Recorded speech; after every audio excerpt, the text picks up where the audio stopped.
আসসালামু আলাইকুম। এসএমএলইডি TV servicing পয়েন্টের পক্ষ থেকে আপনাদের সকলকে জানাই শুভেচ্ছা এবং অভিনন্দন। আশা করি আপনারা সকলেই ভালো আছেন। তো আজকে একটি ভিন্নধর্মী সমাধান আপনাদের সামনে উত্থাপন করার চেষ্টা করব। এটা হচ্ছে এক কফের একটা প্যানেল। এটার মধ্যে সবচেয়ে বড় যে প্রবলেমটা হয়ে দাঁড়িয়েছে এটা হচ্ছে দুই সাইডে শর্ট থাকলে পরে এটার সমাধানটা কিভাবে করা যায়। তো এটার জন্য আমরা ইতিপূর্বে আমাদের ভিডিওতে অনেক প্রসেসই উত্থাপন করেছি শর্ট কিলারের মাধ্যমে, কিন্তু আজকে আপনাদেরকে যেটা দেখানোর চেষ্টা করব যে অ্যাকচুয়ালি আসলে লেজার মেশিনের মাধ্যমে এটা কিভাবে সমাধান করা যায়। আর এই যে আমরা যে শর্টটা কাটিং করি এই শর্টটা মূলত আসলে কোথায় হয়, প্যানেলের যে ভিতরে যে শর্টটা হয় এটা কোথায় হয়, এইটা আজকে আপনাদেরকে আমি আজকের এই ভিডিওর মাধ্যমে এটা আপনাদেরকে দেখানোর চেষ্টা করব। তো আমি প্রথমে আপনাদেরকে শর্টটা মাপ দিয়ে দেখানোর চেষ্টা করব যে শর্টটা আমার কতটুকু শর্ট এটার মধ্যে, এই টিকন বোর্ডের মধ্যে এইটা আগে দেখানোর চেষ্টা করব।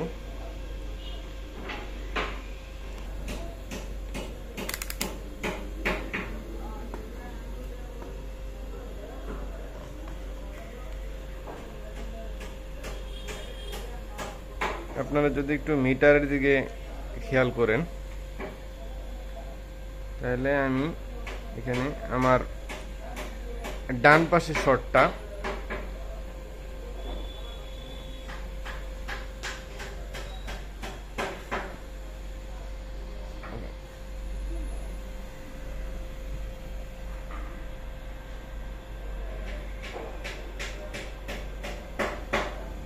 এই যে মিটারের দিকে আপনারা খেয়াল করেন এখানে 1.219 অর্থাৎ 220 কিলো ওমস।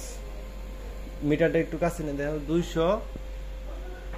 1.220 কিলো ওমস, এখানে কিলো ওমস শর্ট আছে। ঠিক আছে, এটা হচ্ছে আমাদের আছে হচ্ছে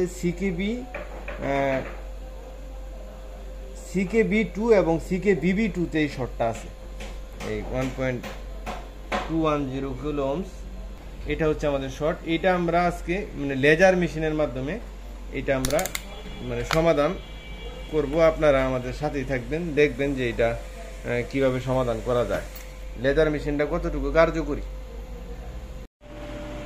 আমরা লেজার মেশিনের মধ্যে ডিসপ্লেটা দিয়ে দিয়েছি, যে ডিসপ্লেটা এখন আমরা শর্টটা আপনাদেরকে দেখানোর চেষ্টা করব।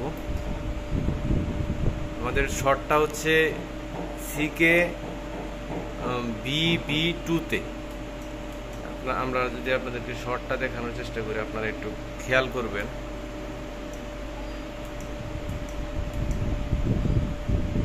এই যে এই জায়গাটায় যদি আপনারা একটু খেয়াল করে দেখার চেষ্টা করেন তাহলে দেখবেন যে এইখানে শর্টটা আছে।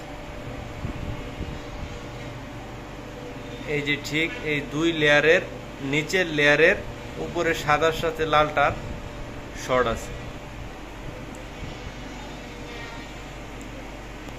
এইটাই মূলত শর্ট। এই শর্টের কারণে এই টিভিটা রান হচ্ছে না। এই শর্টটা রিমুভ করে দিব আমরা।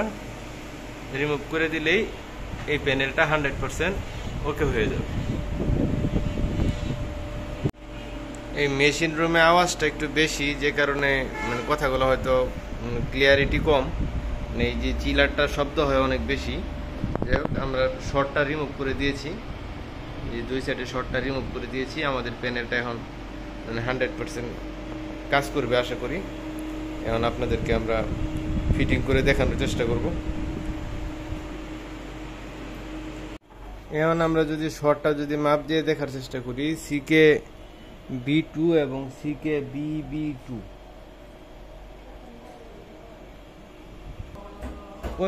ওই মিটারটা আনো স্যার।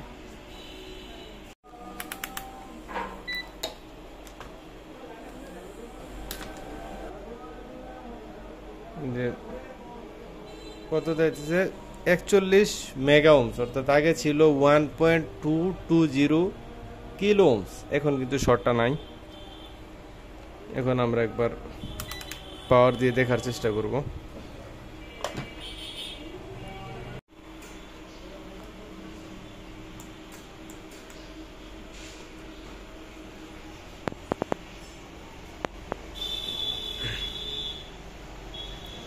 টিভিটা এখন আমাদের 100% ওকে আছে, গ্রাফিক্সও 100% একুরেট আসবে, গ্রাফিক্সে কোনো ধরনের কোনো ট্রাবল থাকবে না। এইভাবে কাজ করলে পরে গ্রাফিক্সে কোনো ধরনের কোনো সুতা, মোটা সুতা, ভার্টিক্যাল বার এই জাতীয় কোনো প্রবলেমই থাকবে না। 100% গ্রাফিক্সটা 100% ক্লিয়ার আছে। তো এই হচ্ছে লেজারের কাজ। লেজার থাকলে পরে মানে লেজার দিয়ে কাজ করলে পরে এই জাতীয় প্রবলেমগুলো 100%। এটা শুধু এক কোফের বেলায় না, যত ধরনের প্যানেল আছে, মোটা ভার্টিক্যাল বার বা ডাবল ইমেজ বা ফ্লিকারিং ডিসপ্লে, এই জাতীয় যত প্রবলেম আছে এই লেজারের মাধ্যমে এটা রিপেয়ার করা পসিবল। তো পরবর্তীতে আমরা আরও ভিডিও আপনাদের সামনে তুলে ধরার চেষ্টা করব। অবশ্যই আমার চ্যানেলটি সাবস্ক্রাইব করবেন। সকলে ভালো থাকবেন। আজকের এই ভিডিওতে এই পর্যন্তই। খোদা হাফেজ।